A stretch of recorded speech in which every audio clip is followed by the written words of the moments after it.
through its hydrology division, has observed good rainfall recorded in parts of the Cuvelai catchment area since the first week of January 2023.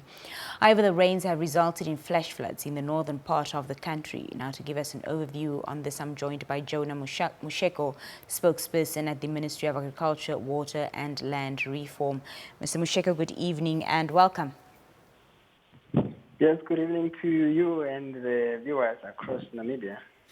Now, to start with, Mr. Musheko, year in and out, northern Namibia faces similar patterns when it comes to the floods.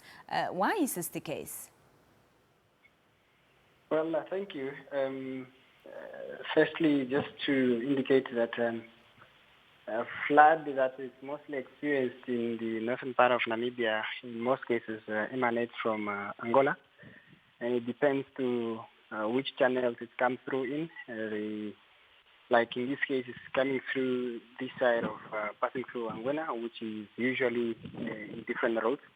But it's usually because of heavy rains that is received in southern Angola that now has to flow to Namibia. This is always happens when there is that flood, and unfortunately we cannot run away from it. And that is the landscape that water has to flow on this side of Namibia. And also, it can also happen on the other side of part of that, but it depends exactly which side of Angola receives good rainfall. So in brief, that is most especially when we experience flooding in northern Namibia. And for those that perhaps would want to know also certain part of Namibia on the other side of Oranjemund, it also comes through when we get good rainfall in South Africa, where it just runs through the river, and it follows the river channel that is of the Orange River. From the current reports collected, how far-reaching will the flood possibly go, and which areas are more at risk? Sorry, I didn't get a question. Can you please help me repeat the question again? I was saying that from the current reports that's been collected thus far, how far-reaching will the flood possibly go, and what areas are more at risk? Well, as we speak, I am currently in the field in some of the affected areas. We have seen some of the areas that are affected. But what I can tell you is that Ngela, Ongenga, some of these open plains, water is already flowing through. Looking at the speed and what our experts are saying is that it's likely to reach areas such as Ndola.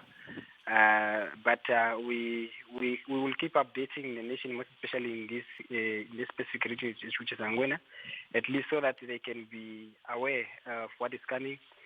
We have our officials that are hydrologists or in the field that are monitoring the movement of the water. So at least before a particular area is affected, we are able to give warnings, and we appreciate most especially the media, including NBC, for giving us platform so that we can continuously inform the public. But I think in brief, that's what I can say, that the water keeps moving, and we are keeping our eye on it. I think on a daily basis, if possible, we'll be able to update the nation. It's said that the water flow increases at night as the soil becomes cooler and then there's less evaporation. At what magnitude is the flow of water, and what needs to be done, to slow it down? Well, I don't have the exact figures of the speed, but what I can say is that whether the speed increases at night or not, we have, as I said earlier and indicated earlier, that our experts are on the ground. We have dispatched them across the region so that they'll be able to monitor. Plus, the equipment that we have in the area, our monitoring equipment, they are also sending signals throughout to Windhoek 24/7.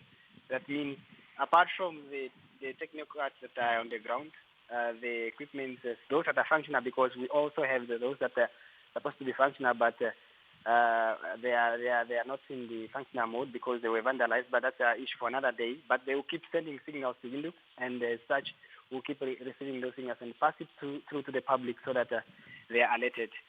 So what is important is that is to alert the public on time, most especially where the water is heading to, so that they are prepared and they take necessary precautions, whether with government assistance or by themselves. Jonas, just as we round off our discussion, any specific safety and precautionary message to the public and livestock farmers? What we can tell the public is the same message we have been preaching through different platforms, and as highlighted by most of our leaders from the region, that most especially school-going children, they should really be guided when they are heading off to school. If necessary and when need be, they should be guided to alternative routes. And if they are crossing any flooding area, they should be guided by parents so that we do not have any report of drowning because of this flooding. So on the livestock part, farmers, what we can tell them is that as we keep updating them, they must start already making arrangements as to where they will take their livestock on highlands, so that at least they find better grazing, because once you get locked up in a particular area and the grazing gets finished, it might be a challenge to relocate those livestock. So it's best they keep listening to us on different radio stations and television, those that can, as we keep giving updates every day. And like for tomorrow, we will still be giving updates on different radio stations, so that when one channel doesn't go through, at least they're able to be updated on another channel or platform, trying to update these farmers and our public at large. Jona, thank you so much for joining us this evening.